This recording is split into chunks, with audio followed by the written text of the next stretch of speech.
Hello everyone and welcome to Product Bar Raisers, where we turn the spotlight on seasoned product managers, dive into their unique stories and learn from their hard-earned wisdom. I'm Aseem Dokania, your host and a fellow Product Bar Raiser. In today's episode, we will dive deep into developer-driven experiences with Vivek Sarthi. A developer-driven experience is something like what you see on your mobile phones, where the experience depends really on the apps that you're using on the phones. So you have iOS and Android, which type of create the framework, but the actual experiences is created by the developer. And talking about this today will be our guest Vivek Sarthi. Welcome Vivek, it's great to have you with us today. Thanks for having me, Aseem. Vivek, you have had a broad range of experience. You started with oil and gas and then moved to consulting, then went to financial services, and finally you're at Amazon doing Alexa voice services, where you've been for almost 5 years now, or more than 5 years. I started at Amazon within the customer service team, and after spending some time there, I moved to the Alexa org, started in Alexa shopping NLU team, and for the past few years, I've been in Alexa routines. Alexa routines is where you're also responsible for the developer-driven experiences, right? Can you tell us what routines is all about and why does it require developer experience? Routines is an automation product that allows our customers to automate various aspects of their daily lives. So for example, a customer can create a routine which automatically turns on their porch light when it's sunset. Or you can have a routine where Alexa would automatically turn on your Fire TV when a Seahawks game is about to start. Okay. So these are different, types of routines that customers can create. And as you can imagine, these routines are powered through a trigger which starts a routine, and then actions which are basically the experiences that Alexa delivers as part of the routine. So in the context of routines, you can think of these triggers and actions as selection in retail, where more is generally better. You said something interesting. You said you can, let's say, turn on off the porch light, and you said that you could turn on some Seahawks thing on Prime. Yeah. Can I put them together? With routines, the best part is that you can stitch multiple experiences together into a seamless experience. So for example, you can create a routine where when a Seahawks game is about to start, Alexa would turn on the Fire TV, then it will turn on the lights and change the color to the Seahawks team color, which is green, and then start sharing sounds. What you're saying is that your routine can actually go across multiple apps or multiple developers. Yeah, absolutely. Do those developers need to be aware of this? As Alexa, we are basically providing a platform for the customer where they can bring these different experiences together. So if I'm a developer building an experience, I can just focus on making my experience better. I don't need to worry about what other developers are doing. But as an end customer, they can combine the experience that I have built with completely different experience created by another developer into an experience. I believe when you joined Routines, it was still mainly being developed by Amazon first-party developers. And then you were actually instrumental in moving it to third-party developers.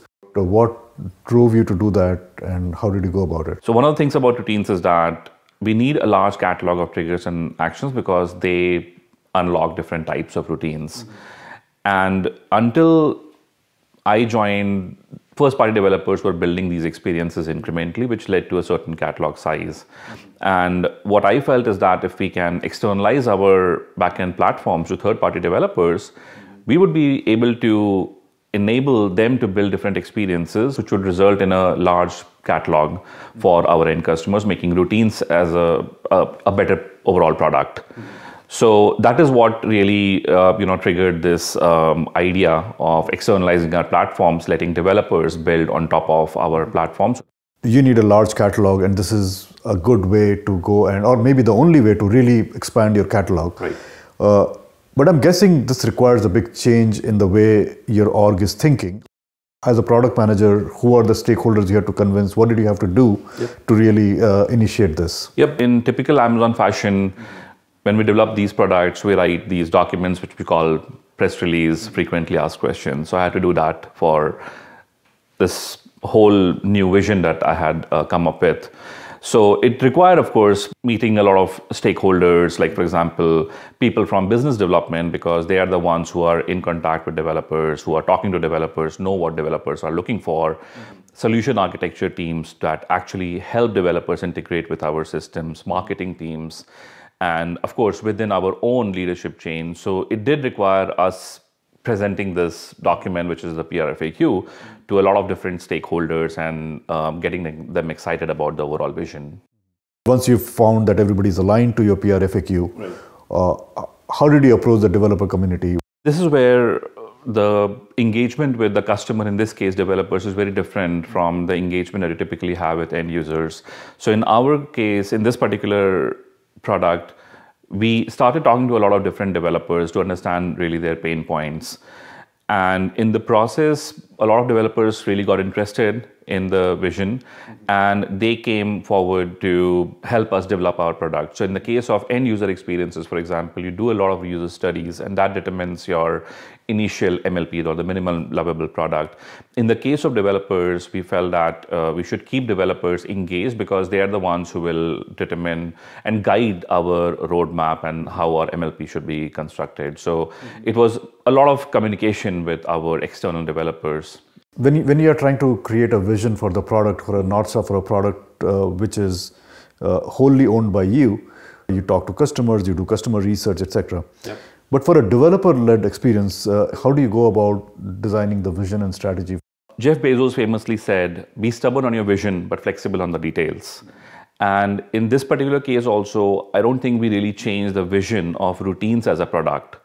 But yes, prior to this initiative, routines was primarily built and developed by first-party developers. But as we started generating interest within the third-party developer community, we decided to have like a backlog even for our third-party partners. So that way our strategy did evolve, but as overall vision, I don't think that really changed.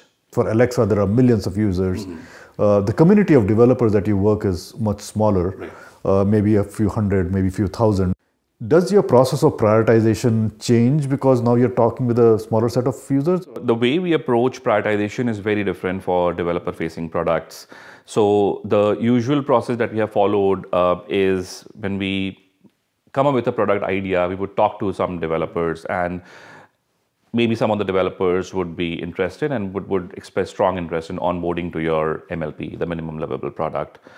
But as we start building that product, we are also evangelizing that product across the developer community to generate interest and to basically drive more adoption. So this is keep in mind, this is still a product that is fairly new in the market. So we do want to get more developers interested in using our product so that we can even get their feedback. And that's where the prioritization becomes harder, because on the one hand, you have to make sure that the developers who have signed up for your product already get the promised features within the promised timelines and with high quality. And at the same time, you're getting these new developers also in the pipeline who have their own unique needs. So maybe the feature needs that they have is not something that you have prioritized yet, but at the same time, you do want to accommodate their requests. So that is where the prioritization calls become very challenging. So does that really mean that the developer with the loudest voice will get his features prioritized? So there are some developers who tend to be more engaged with the products that we are building, and they do want to get those products built. So we do take that into consideration. But at the same time, we are building products which are generic. These are not developer specific. So when we build something, it is available to everyone. Now, it's possible that we may prioritize certain features for specific developer cohorts, but I won't say that one developer is getting more preference over the other. Okay. If you're almost doing like a one-on-one with small developers or new developers, it would change your prioritization quite a bit. Right. And that's always a challenge with your internal stakeholders, right? Engineering teams for sure do not like changing prioritization. Absolutely. So how do you manage your internal stakeholders in this scenario? Yeah, I have felt that with engineering, of course, we need support of the engineering team, engineering leadership to make these kind of prioritization decisions and trade-offs. Sometimes we do have to revisit our roadmap and figure out how can we accommodate more with the fixed resources that we have. And I felt that in general, keeping engineering fully informed of the developments happening in our communication with the partners and explaining them the rationale for why we are proposing something, why we are asking for a reprioritization, and in general, sharing the impact and preferably the customer anecdotes really helps in building that trust and getting engineering along in the overall journey. So that's one side, your internal stakeholders. How do you engage with your external stakeholders? What are the channels you use? We typically start with our business development team who help us connect with potential partners. And once that initial contact is established, then typically product managers will pitch the product to these partners and understand whether these products solve the problems that they are facing, and in general try to articulate the vision and strategy of the product so as to generate interest. So we have a lot of different mechanisms like office hours, tech talks that we do, where we talk about these new and emerging products and generate interest in the developer community. You've also spoken about routines in Alexa Live a couple of times now. Right. Did you find developers interested, engaged? How was the experience for you? Certainly. So Alexa Live is Alexa's annual developer conference, which is attended by thousands of developers that are building on Alexa. We use these conferences, primarily Alexa Live, as an opportunity to evangelize the product, get feedback from developers on the product vision, and in general also get feedback on our roadmap so that we can decide what to build and when. Our first product was called Custom Tasks, and we announced this product at Alexa Live 2021. And it was a great opportunity to really bring this product at the same time in front of thousands of developers and generate interest. Next year, we launched Alexa Routines Kit, and it was mainly to give developers greater control over driving engagement. And again, these products were built in partnership with certain developers, and where we use their feedback to determine the MLP features and so on. Before routines, you were always in products or businesses where you're directly dealing with the end users. Right. Very different from the platform and especially developer-driven experience platforms that you're working on now. You're right. Before moving to this particular role, all my roles were focused on building experiences for the end users. And this role was primarily around building these back-end platforms. So it was completely outside of my comfort zone, but I decided to take on this challenge, wanted to do something new. And in general, I have loved this role. I've been in this team for about 3+ years. And I'm absolutely loving it. Any product manager who is getting into a platform role, what are some of the things that they should know about? In this role, first, you are not just the product manager, you're also responsible for business development, meaning that you are actually talking to a lot of developers and trying to build interest in the developer community. So as you're developing the product, you're talking to developers across, so you'll have like frequent communications with them on a weekly basis. You might be speaking with multiple developers. So you're playing that role as well.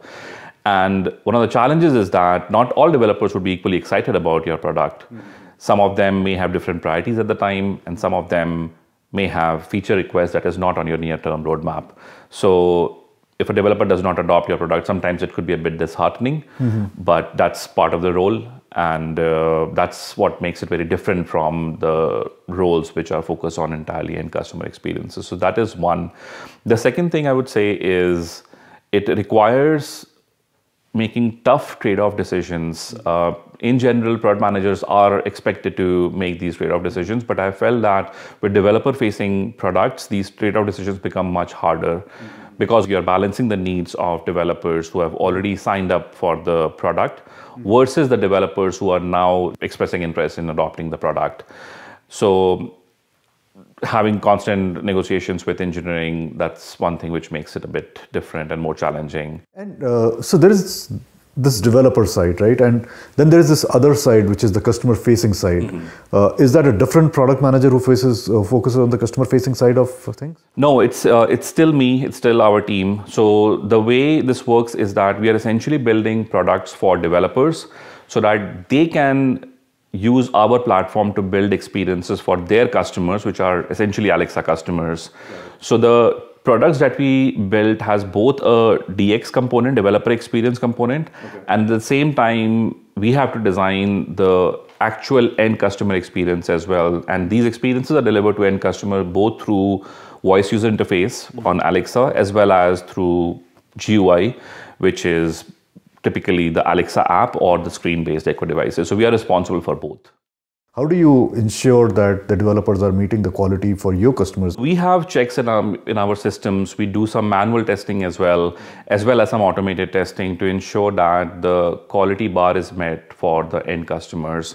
So whenever we are designing these products, we do take that into account. So we have certain guardrails that we build in our systems, which ensures that the end customer experiences is meeting our high bar.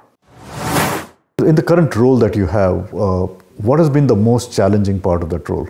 It's the constant need for zooming in and zooming out. What I mean is that in one meeting, I'm with engineers designing APIs for our developers.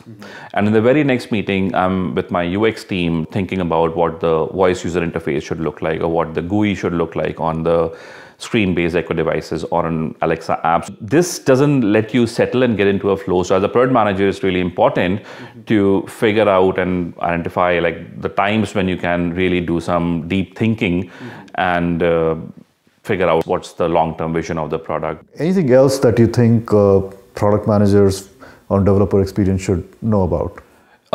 So one more thing I would say is that the go-to-market. So the go-to-market for developer products is very different for the ones for end users.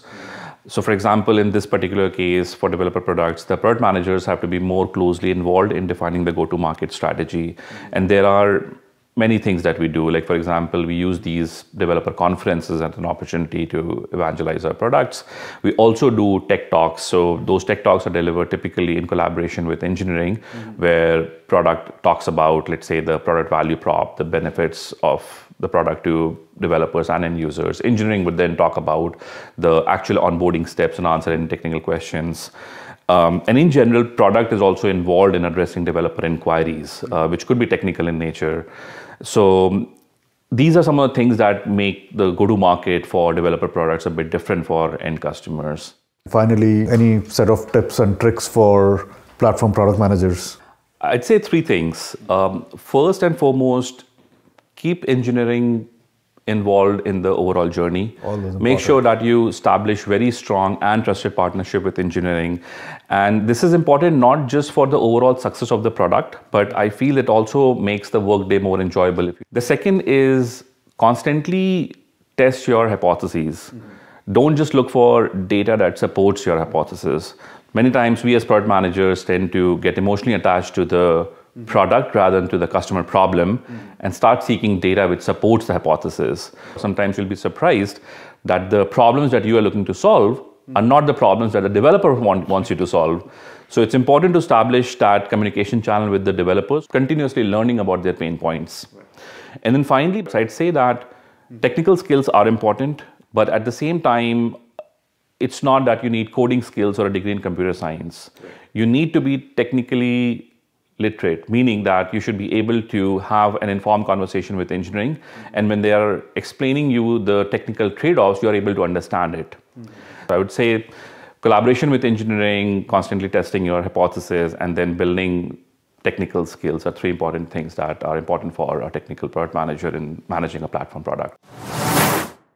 Vivek, it's been an absolute pleasure having you on the show. Thank you for sharing all your experiences with us. And I think it was pretty interesting to talk to you about the developer-driven experiences, how the go-to-market is different, how the vision strategy is different, how your prioritization is different, and also the three insights that you had about building strong relationships with the engineering, always testing out your hypothesis, and continuous learning and building your tech skills.